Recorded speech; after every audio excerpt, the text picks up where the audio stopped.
You're listening to Now I've Heard Everything. Conversations with the icons of our time. A good reporter must be skeptical. Cynicism is something completely different. I can truthfully say that while I've made a lot of mistakes, becoming a cynic is not one of them. Longtime broadcast journalist Dan Rather. Today on Now I've Heard Everything. I'm Bill Thompson.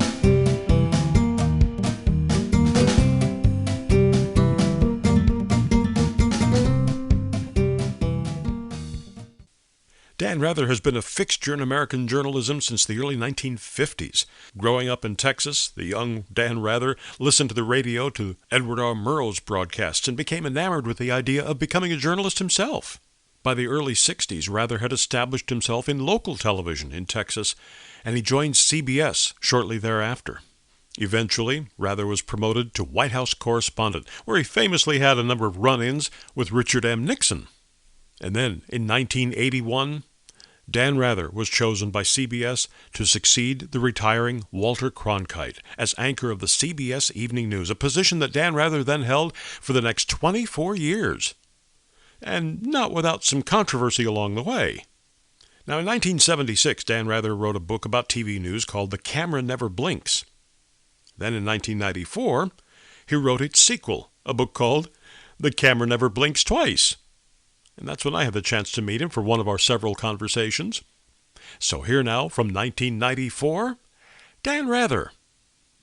The Camera Never Blinks was one of the delightful surprises of my career. I had no expectations for the book. I was overwhelmed that the book did well, and I had no thought at that time of doing a sequel or a second to it. A couple of years after The Camera Never Blinks came out, in 1976-77, I began thinking of trying to do a trilogy, a 3-book series, under the rough heading of True Tales of Television. And I see The Camera Never Blinks Twice as the second of the trilogy. Ooh, so there's more. Well, I hope there will be. Well, it's a natural. I mean, certainly your career, your visibility didn't end in '76. I mean, obviously you've got some great stories to tell in here. Well, thank you very much, and I'm so pleased that you said that. When I wrote The Camera Never Blinks, 76, 77, I was with 60 Minutes, and I thought as a journalist I had died and gone to heaven, and I thought that's probably where I would end my career. That was not to be. What I've tried to do with The Camera Never Blinks Twice is much of what I attempted to do with The Camera Never Blinks, which is 2 things. First of all, I have adventures, I've had adventures, and this is a book of adventure stories, as was the original Camera Never Blinks. Some of the adventures turned out well, some not so well, and a lot it was hard to tell. In telling the adventures, in explaining what we call among journalists war stories, which isn't to say that it's all about war, but stories we have covered, I also hope to give people a sense, to give the reader a sense of what it's like, what it's really like on the inside of network television news, or at least CBS News, how decisions get made, how stories get covered, because I know that the reality on the inside is frequently at great variance with how people imagine it to be. I must also compliment you on your sense of pacing. In the middle of this very tense story about Afghanistan, we're wondering if you're going to get out alive. I stumbled upon this little 2 or 3 page treatise on chewing tobacco. And it came at just the right moment to break the tension just enough to relax. We could say, all right, we know he gets out alive because he wrote the book afterwards, but it was a great little tension reliever in there. Well, thank you very much. I grew up in a time and place where people, unfortunately, chewed tobacco. I grew up in Texas, and every able-bodied male in Texas was raised with the belief that he absolutely must be a football hero and then either a cowboy or an oilfield hand. Cowboys and oilfield hands all chew tobacco. It's a foul habit, and it can be injurious to your health. I gave it up a long time ago. However, as I was in Afghanistan, I had, as I wrote in the book, a cigar which had been given to me by Fidel Castro, which I had treasured and carried along in its own canister. And at a certain point, I intended to smoke the cigar there. But when I brought it out, the Mujahideen who were guiding us through a very dangerous situation had light discipline, which is to say no lights.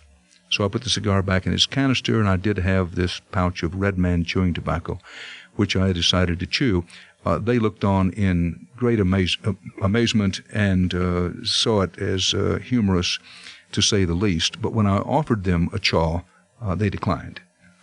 Perhaps maybe they'd heard the Surgeon General's report. Well, I hope so, because it is bad for your health. And I do want to set the record straight about one thing. In connection with the Camera Never Blinks Twice, I was on the David Letterman program, was scheduled to be. But I do want you to know there was a person on the David Letterman program who chewed tobacco, but it was not I. This was the winner of the Dan Rather Lookalike contest, and this man goes around giving me a very bad name about chewing tobacco on television. So it's important to me that you know that I actually wasn't there. Now, you were the one who were singing railroad songs. That's right. And I have a new railroad song exercise video out. It's train songs to sweat by. Well, you know, for those of us who remember the first book, and you know the water moccasins up to your butt, you know, during the flood or the assassination in Dallas. Now here you come, you're trooping through Afghanistan, you're interviewing Saddam Hussein at midnight in his suite.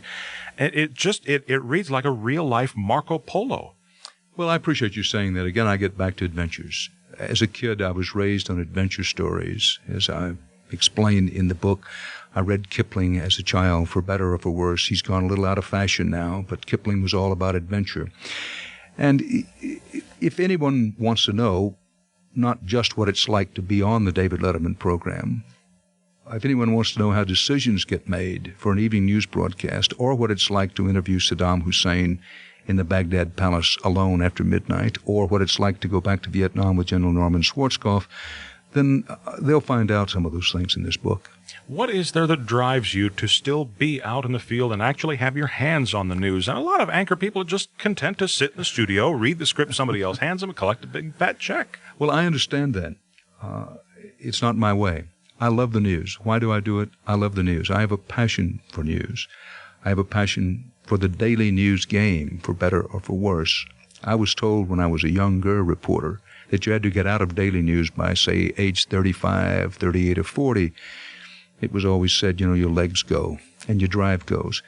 Hasn't been my experience, didn't happen to me. I really like to be out on a story. As I said, and I'll read it off the back cover of the book, you know, from the Camera Never Blinks Twice, that there's nothing like the feeling to be out in a place like Afghanistan or Somalia or driving to Kuwait City. When driving, I mean really driving, trying to get there during the Persian Gulf War. That sense of being out on the cutting edge and out front on a world-class story, it gives you an adrenaline flow.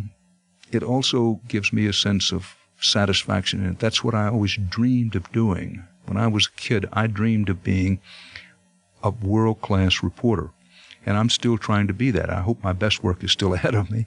I think it is, but in my effort to be a first-class, world-class reporter, I have gone to the edge of a lot of stories. Sometimes I've flopped and failed. Other times we've been lucky and gotten out front. Have you found over the years that boyhood dream has been an effective vaccine against the onset of cynicism? Yes. I can truthfully say that I have many flaws, but being a cynic is not one of them. I don't believe in cynicism. A reporter has to be skeptical. A good reporter must be skeptical, and I have made of myself a skeptic when necessary. A journalistic skeptic looks at things and says, okay, this is how it appears to be, but how is it really? Whether you're at the White House or Afghanistan, those are important questions if you're going to have journalism of integrity.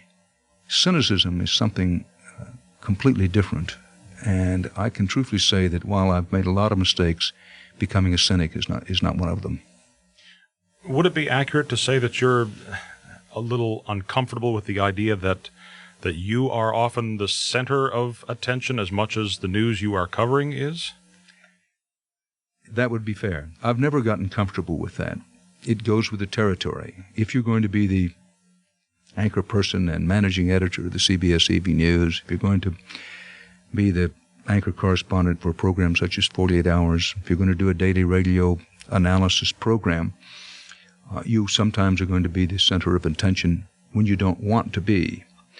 I have had any number of people say to me, and I've discussed this in the Camera Never Blinks Twice, Dan, you made a mistake when you came to the anchor chair, that you continued to be a reporter and people expect something else of an anchor.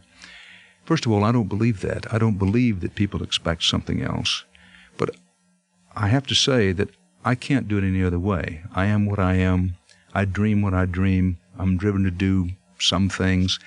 And I've always seen myself as a reporter anchor, not an anchor reporter. And there's an important difference there.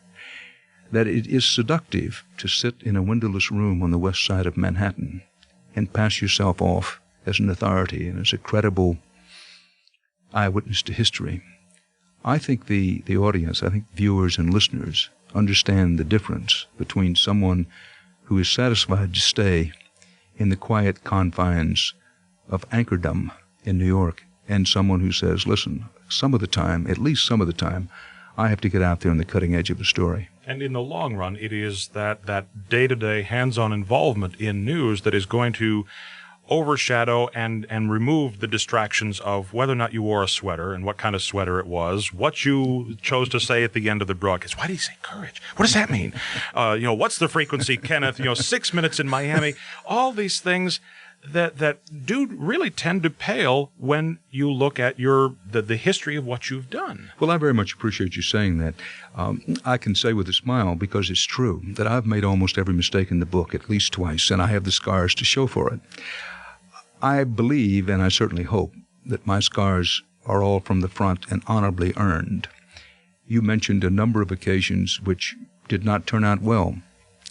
Miami and the so-called 6 Minutes of Black, which I discuss in the book, which was basically a failed effort on my part to stand up for a little principle, I thought the Pope's visit to the United States was more important than the semifinal of a tennis tournament. In trying to make that point, we had a messy day. And I did feel, with the camera links twice, that I couldn't just tell those adventures that it turned out well. Afghanistan turned out well. We had a great scoop on a great world-class story. Miami and the visit of the Pope and the 6 Minutes of Black didn't turn out well. The George Bush interview in 1988, which was a stunned surprise for me, didn't turn out well. What's the Frequency, Kenneth, which had to do with a mugging in New York, which is still unsolved, and I didn't understand then and don't understand now. It's the subject of a new song by R.E.M. I trust you know that I had a lot to do with starting R.E.M. Did you really? Yes. This is a fairly well-kept secret until recently. But the name of this band was going to be Rather's Eel Mongers. R.E.M. Unfortunately, the record company didn't think that people would take to that, and they insisted on making it R.E.M. And before What's the Frequency, Kenneth, I had influenced some of their music. They had a song called Boxcars, which was clearly my train song influence.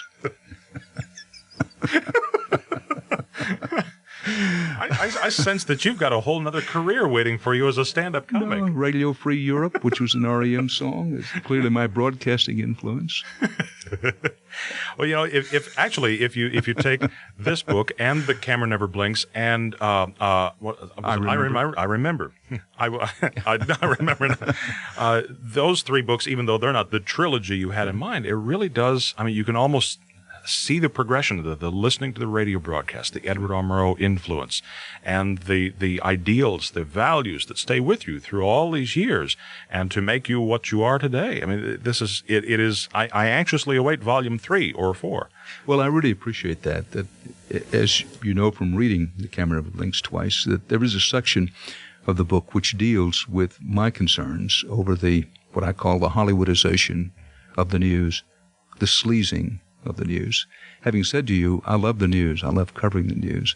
I'm worried about what all of us are doing in some of our decision-making about what to cover and how to cover it. I do not accept myself from the criticism, but I think we all need to think a little carefully about what it is we're doing with the integrity of the news, because entertainment values are very close to completely swamping, completely flooding out news values. And without being preachy about it, I care about this craft. I care about this profession, news, electronic news, where I've spent my later years. And I know it's important to those of us in the business, but I also happen to think it's very important to the country to maintain at least some news of integrity, some news that does not have at base entertainment values.